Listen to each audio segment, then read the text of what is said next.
तो आइए जानते हैं देश और विदेश की 10 बड़ी खबरों के बारे में सिर्फ 5 मिनट में। अगर अब तक आपने चैनल को सब्सक्राइब नहीं किया तो सब्सक्राइब करके रख ले और वीडियो को लाइक कर दे।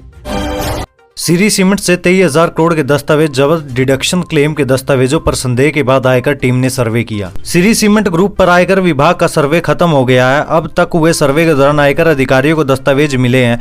आयकर विभाग के सूत्रों की माने तो सर्वे में मिले दस्तावेजों के अनुसार श्री सीमेंट ग्रुप के 23,000 करोड़ के दस्तावेज जब्त किए गए हैं। ग्रुप के दस्तावेजों की जांच में सामने आया कि ग्रुप ने लगभग हर साल 1200 से 1400 करोड़ रुपए संदेह के घेरे में है। डिडक्शन क्लेम के दस्तावेजों पर संदेह था कि जिसके बाद ये सर्वे किया गया।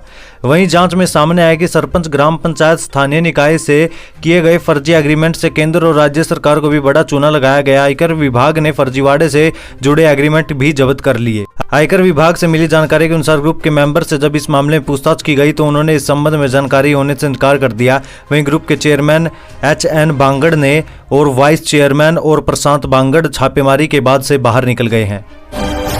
राहुल गांधी का शादी का प्रस्ताव पास, लेकिन मम्मी बहुत नाराज। केंद्रीय मंत्री अनुराग ठाकुर ने कसा तंज। पटना में विपक्षी दलों की मीटिंग के बाद जहां एक तरफ सभी नेताओं ने एक के बाद एक प्रेस कॉन्फ्रेंस को संबोधित किया, वहीं भाजपा लगातार विपक्ष की इस मीटिंग पर हमलावर रुख अपनाए हुए है। अब केंद्रीय मंत्री अनुराग ठाकुर ने विपक्ष की इस मीटिंग पर निशाना साधते हुए राहुल गांधी पर तंज कसा। उन्होंने ट्वीट कर लिखा कि 24 के चुनाव से पहले फिर एक बार रंगमंच सज रहा है। नाटक मंडली इकट्ठा हो रही है, किरदार तय किए जा रहे हैं। नाटक होगा, साथ निभाने के कस्में वादे होंगे, जनता हंसेगी और फिर एक बार प्रचंड बहुमत से मोदी जी ही तीसरी बार देश के प्रधानमंत्री की शपथ लेंगे। एक अकेले मोदी के विरोध में 17 विपक्षी दलों की बैठक का निचोड़।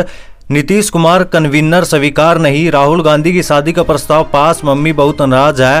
प्रेस कॉन्फ्रेंस करेंगे, सवाल नहीं लेंगे। दिल मिलते नहीं, सीटें मिलने की भी उम्मीद नहीं। इन्हें दिल्ली दरवाजा खोलने का दम भरने वाले केजरीवाल मीटिंग खत्म होते ही खिसक लिए। जम्मू कश्मीर में अमन चैन बर्दाश्त नहीं। 370 वापस लाके फिर से आतंकवाद की जड़ें गहरी करने के ख्वाब। पॉलिटिकल टूरिज्म के नए दरवाजे खुले। बिहार में लिट्टी चोखा रसगुल्ला खा के अब शिमला में धाम पर मिलेंगे। RBI का चला हंटर। एक्सिस बैंक समेत इन बड़े बैंकों पर लगा करोड़ों का जुर्माना। भारतीय रिजर्व बैंक ने शुक्रवार को कहा कि उसने कुछ निर्देशों का अनुपालन न करने पर जम्मू एंड कश्मीर बैंक पर 2.5 करोड़ रुपए का जुर्माना लगाया है। RBI ने जारी कुछ निर्देशों का पालन नहीं करने के लिए बैंक ऑफ महाराष्ट्र पर भी 1.45 करोड़ रुपए का जुर्माना लगाया। केंद्रीय बैंक ने एक अन्य बयान में कहा कि एक्सिस बैंक पर 30 लाख रुपए का जुर्माना लगाया गया। इसमें कहा गया है कि बैंक ने क्रेडिट कार्ड बकाया के देर से भुगतान के लिए कुछ खातों में दंडात्मक शुल्क लगाया था। हालांकि ग्राहकों ने अन्य माध्यम से नियम तारीख तक बकाया का भुगतान भी कर दिया था। RBI ने कहा कि जुर्माना नियामक अनुपालन में कमियों पर आधारित है। भारतीय रिजर्व बैंक ने गैर बैंकिंग वित्तीय कंपनियों के लिए निर्धारित नियमों के कुछ प्रावधानों का पालन नहीं करने पर मणप्पुरम फाइनेंस पर 20 लाख रुपए का जुर्माना लगाया। नियामक ने कहा कि यह कार्रवाई कंपनी और गैर संतोषजनक जवाब के आधार पर की गई है।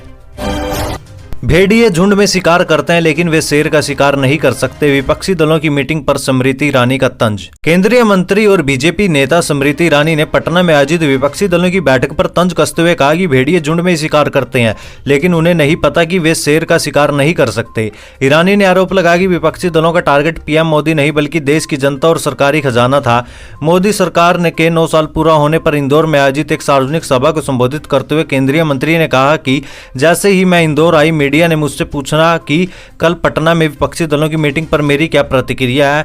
ईरानी ने कहा कि अंग्रेजी में कहावत है कि भेड़िए झुंड में शिकार करते हैं, लेकिन वे नहीं जानते कि वे शेर का शिकार नहीं कर सकते। ईरानी ने दावा किया कि वहां विपक्षी दलों का जमावड़ा हुआ है, लेकिन इसका निशाना मोदी नहीं बल्कि आप यानी कि आम जनता है और भारत का खजाना है। उन्होंने कहा कि मैं जानती हूँ कि जब कोई व्यक्ति खजाने पर बुरी नजर डालता है तो घर की महिला को सचेत कर दे और दुश्मन अपने आप विफल हो जाता है। उन्होंने दावा किया कि विपक्षी दलों के बीच गहरे मतभेद जरूर मौजूद हैं। वे मोदी को हटाने के लिए पटना पहुंच गए। शिंदे का उद्धव पर अब तक का सबसे बड़ा हमला। महाराष्ट्र के मुख्यमंत्री एकनाथ शिंदे ने शनिवार को सूबे के पूर्व CM एवं शिवसेना के नेता उद्धव ठाकरे पर जमकर निशाना साधा। विपक्षी दलों के साथ पटना में मीटिंग पर निशाना साधते हुए शिंदे ने कहा कि जो शख्स अपने मुख्यमंत्री तब काल में सिर्फ 2 बार मंत्रालय गया, वह प्रधानमंत्री नरेंद्र मोदी को हटाने के लिए भ्रष्ट लोगों के साथ मीटिंग करने पटना तक पहुंच गया। मुख्यमंत्री ने मुंबई में हुई पहली बारिश के दौरान जल जमाव की खबरों पर पहली बारिश का स्वागत करने की बात कहते हुए कहा कि मैं पहले ही कह चुका हूं कि जिन BMC अफसरों के इलाकों में पानी भरेगा उन पर कार्रवाई होगी। फडणवीस को उद्धव की धमकी पर शिंदे ने कहा कि जिस तरह की भाषा उद्धव ठाकरे इस्तेमाल कर रहे हैं, फडणवीस के परिवार पर टिप्पणी कर रहे हैं, ये बाला साहेब की संस्कृति है क्या? इस तरह से बातें करना उन्हें शोभा नहीं देता।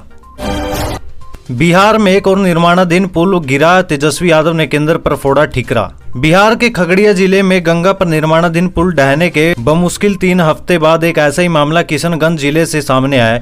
यह एक पुल का हिस्सा शनिवार को ढह गया। एक वरिष्ठ अधिकारी ने इसकी जानकारी दी। भारतीय राष्ट्रीय राजमार्ग प्राधिकरण के परियोजना निदेशक अरविंद कुमार ने कहा कि राज्य की राजधानी पटना से लगभग 400 किलोमीटर दूर हुई इस घटना में मेची नदी पर बने पुल का एक पिलर ढह गया। अधिकारी ने कहा कि NH 327E पर निर्माणाधीन पुल का काम पूरा होने पर किशनगंज और कटिहार को जोड़ देगा। उन्होंने कहा कि इस हादसे में कोई घायल नहीं हुआ। पुल का हिस्सा क्यों गिरा, इसका कारण की जांच के लिए एक्सपर्ट्स की 5 सदस्यीय टीम की बैठक की गई है। योगेश्वर दत्त पर जमकर बरसे विनेश, बजरंग और साक्षी, कहा बृजभूषण को जेल भेजकर लेंगे दम। पहलवान विनेश फोगाट और साक्षी मलिक और बजरंग पुनिया ने शनिवार को करीब 40 मिनट का एक फेसबुक लाइव किया और पहलवान योगेश्वर दत्त पर पलटवार किया। 3 पहलवानों ने आरोप लगाया कि योगेश्वर दत्त ने देश की महिलाओं के विरोध में काम किया है। योगेश्वर दत्त कभी भी महिलाओं के समर्थन में खुलकर सामने नहीं आए। साक्षी, विनेश और बजरंग ने कहा कि उनकी लड़ाई बेटियों के न्याय के लिए, ये आज के लिए नहीं बल्कि भविष्य के लिए है। उन्होंने कहा कि वे चाहते हैं कि स्पॉन्सरशिप सीधे पहलवान को मिलनी चाहिए, न कि उसका पैसा फेडरेशन के पास जाना चाहिए। उन्होंने कहा कि बृजभूषण इसे रोक रहे थे। महिलाओं की भीड़ के आगे मजबूर हुई सेना, 12 उग्रवादियों को छोड़ा, केवल हथियार लेकर वापस लौटे। मणिपुर में हिंसा प्रभावित इलाके में गश्त करते सेना के जवान मणिपुर में पिछले महीने से चली आ रही हिंसा अभी तक नहीं थमी है। हिंसा के कंट्रोल करने के लिए कई जिलों में कर्फ्यू लगा हुआ है। इंटरनेट पर बैन है। सरकार शांति बहाली के लिए सेना को मोर्चे पर लगा रखी है। इस बीच शनिवार को एक बड़ा घटनाक्रम देखने को मिला, जहां सुरक्षा बलों को KYKL के 12 उग्रवादियों को भीड़ की वजह से मजबूर छोड़ना पड़ा। सुरक्षा बलों ने कांगलेई याइवोल कन्नप लूप के 12 उग्रवादियों को एक गांव में घेर लिया था। तभी महिलाओं की अगुवाई में करीब 1500 लोगों की भीड़ सामने आई। भीड़ को देखते ही मजबूरी में सुरक्षा बलों को उन 12 उग्रवादियों को छोड़ना पड़ा, जिन्हें कड़ी मशक्कत के 12 उग्रवादियों में मोइरिंगथेम तंबा उर्फ उत्तम भी शामिल था। तंबा को साल 2015 में हुए उस हमले का मास्टरमाइंड था, जिसे सुरक्षा बलों के 18 जवानों की मौत हुई थी। पुरानी पेंशन बहाली के लिए यूपी के सभी जिलों में धरना देंगे शिक्षक, बनारस में बनी रणनीति। उत्तर प्रदेश माध्यमिक शिक्षा संघ की ओर से शनिवार को वाराणसी स्थित महात्मा गांधी काशी विद्यापीठ में राज्य परिषद की बैठक आयोजित की गई। इसमें यूपी के विभिन्न जिलों से आए शिक्षक नेताओं ने पुरानी पेंशन बहाली, चिकित्सा सुविधा, समान वेतन सहित कई समस्याओं पर खुलकर चर्चा की। इस दौरान प्रदेश सरकार द्वारा समस्याओं का समाधान न किए जाने के विरोध में आंदोलन करने का निर्णय लिया गया।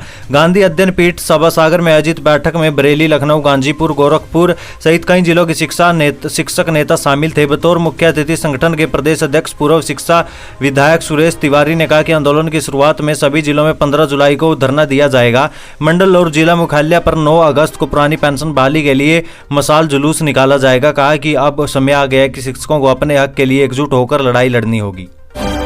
भारतीय इकोनॉमी पर पड़ रहा महंगाई का असर, आरबीआई के लेख में हुआ बड़ा खुलासा। महंगाई अधिक रहने से निजी खपत पर होने वाले खर्चे में कमी आ रही है, जिसका नतीजा कंपनियों की बिक्री में सुस्ती और क्षमता निर्माण में निजी निवेश में गिरावट के रूप में सामने आ रहा है।